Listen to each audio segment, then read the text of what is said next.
বইছে নদী নদী। কাজরি তুমি জানো না, যাহা মাথায় চড়িবার তাহা চিরকাল মাথাতেই চড়িয়া থাকে। আমাকে দেখিয়াও তোমাদের শিক্ষা হয় নাই? আমি কাহার মাথায় চড়িয়া থাকি কহ দেখি?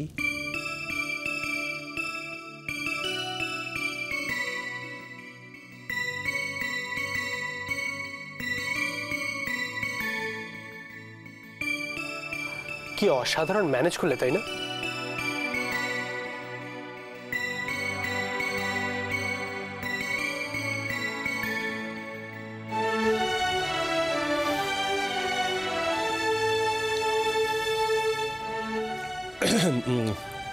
ছোট বৌদি,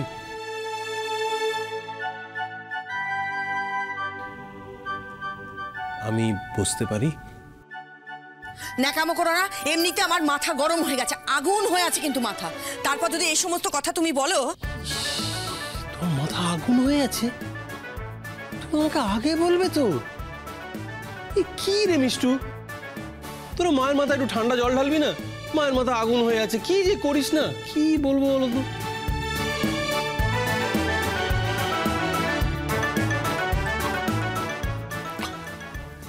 যাই বলে ছোট, তুমি যা করেছো না সেটা ক্ষমার অযোগ্য।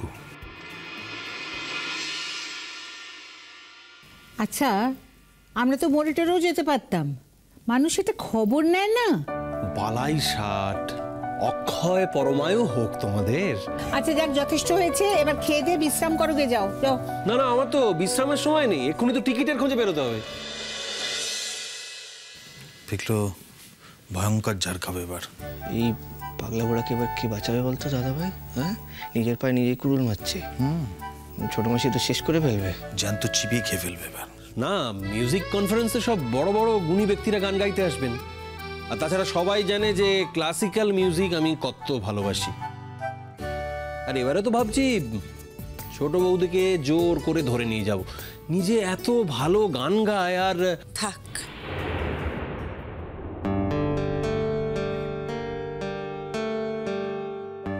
আচ্ছা, তুমি সবসময় একটা হুজুগ ঝুঁকিয়ে রাখো না? হুজুগ ছাড়া থাকতে পারো না? হুজুগ? আচ্ছা বড়দা, মানুষের হৃদয়ে ছুরি চালিয়ে চালিয়ে তোমার ভেতরকার সূক্ষ্ম কোমল প্রবৃত্তিগুলো কি সব হারিয়ে গেল? কিছুই কি আর বাকি নেই? নাহলে হিন্দুস্তানি ক্লাসিক্যাল মিউজিককে কেউ হুজুগ বলে?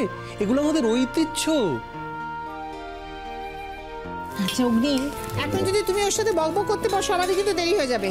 ওঠো, আগে চলো আমরা ঘুরে আসি, বাড়ি এসে বরঞ্চ বসে গুছিয়ে তর্ক করা যাবে। চলো।